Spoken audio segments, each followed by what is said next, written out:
Hey guys, my name is Peter. Welcome back. This is my vlog. I'd like to talk to you about my favorite lens. It is the Nikon 24 to 120mm f4 and it is an absolute beauty. Well, let's get straight into it.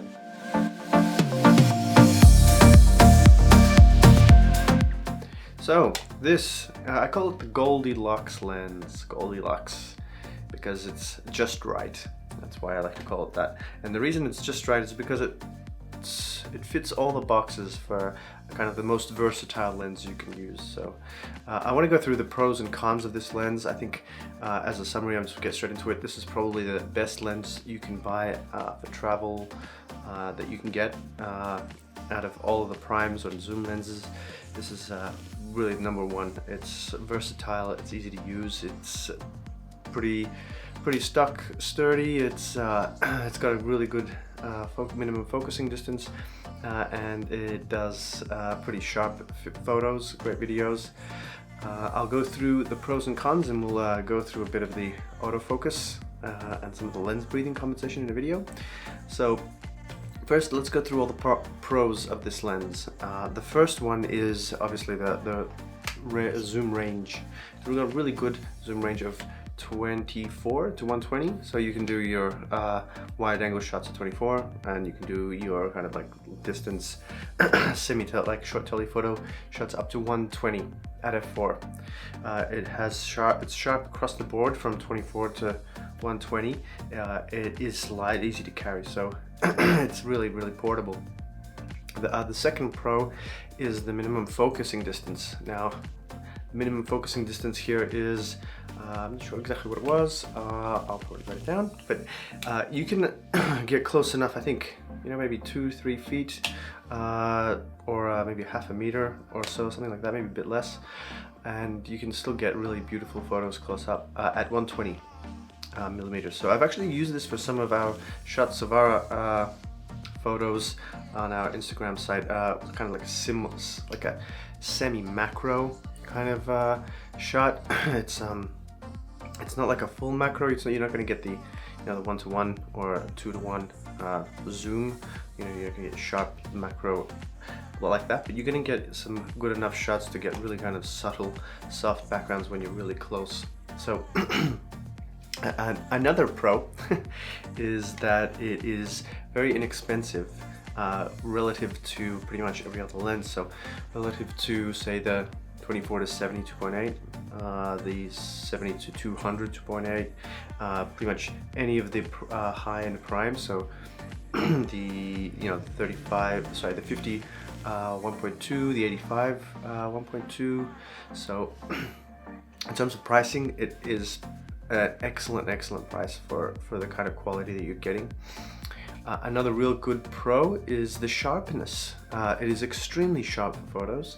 Another pro is the focusing speed and the focusing reliability. It has really sharp focus capture. Gets shots really quickly, especially when you're recording. I actually pretty much on the Nikon, for every video that I use here on YouTube, I use this lens, and I use it pretty much for all of the outdoor shots that we do. With the exception of any kind of like specialized high, like morning or evening shots where you need a lot more light. So in general, I think it's for a travel lens, go-to lens to put on your camera. Z8, Z9, Z7 II, Z6 II. This is a must-have lens for your collection. Let's get to the cons of this lens. So now, I know that it's not weather sealed, and there was actually a situation where we went to the city. I had to do some filming. We did some photos.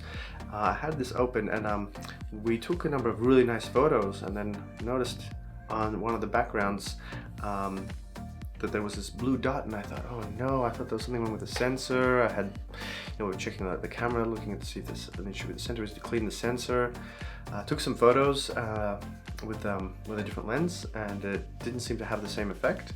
It only seemed to have this effect when it was zoomed.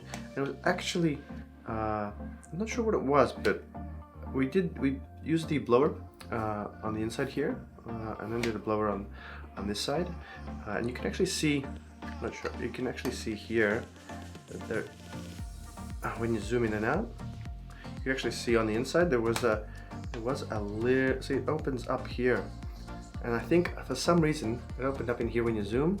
I think some dust got in there, and so that when you zoomed in, dust got in deeper. So we had to blow it, and that kind of got rid of the spot. So again, yeah, the weather sealing could be better on this lens. That's one thing that I would fix, like maybe seal it like the 70-200 weather sealing, so it's not like opened up and zooming. But in general, yes, I like to call this my Goldilocks lens.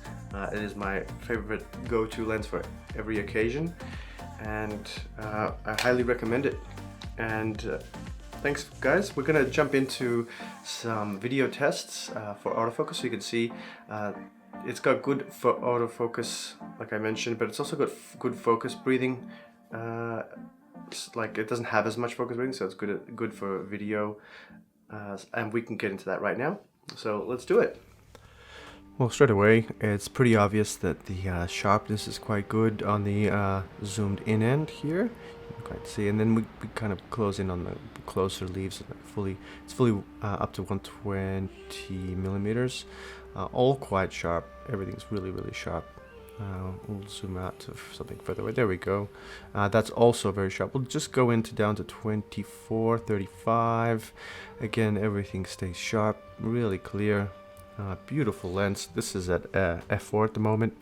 We'll just check the focus breathing. There is a little bit, but I think for this particular lens, I mean, the performance is fantastic. You can crop in a little bit and just fix the breathing in post if you really want to, but really nice blur effect there for zooming in and out and focusing in and out of objects. So I'm not too concerned. There is a little bit, if you're up to a close subject, there is a little bit of an issue with the focus breathing, where it can do like what do they call it, the eyebrow float. It'll like focus on the eyebrow, and then it'll focus on your face, but then you notice that the focus breathing changes. Let's check out the autofocus now. I'm just going to go for a quick walk, and we'll see how it responds. Okay. So, yeah, let's go. Here I am. So let's see how it follows my face. Alright, not too bad. Pretty good. Yeah, pretty clear. Yep. Quite clean focus. Even walked in. Yep. Okay, moved away. Focused out. I've set it to quick, sharp focus capture, so you'll see it actually captures the focus, snaps in quite rapidly. It's taking a little while to find my face, but there it goes. Yep. Look away. Yep. Stays on my face. It's pretty good. Okay, try one more time, get a little bit closer, and let's see. Yep, that takes a bit of time, but then quickly snaps. So all in all, pretty good performance. Again, my favorite lens, beautiful. Thanks for listening, and I'll see you at the next one.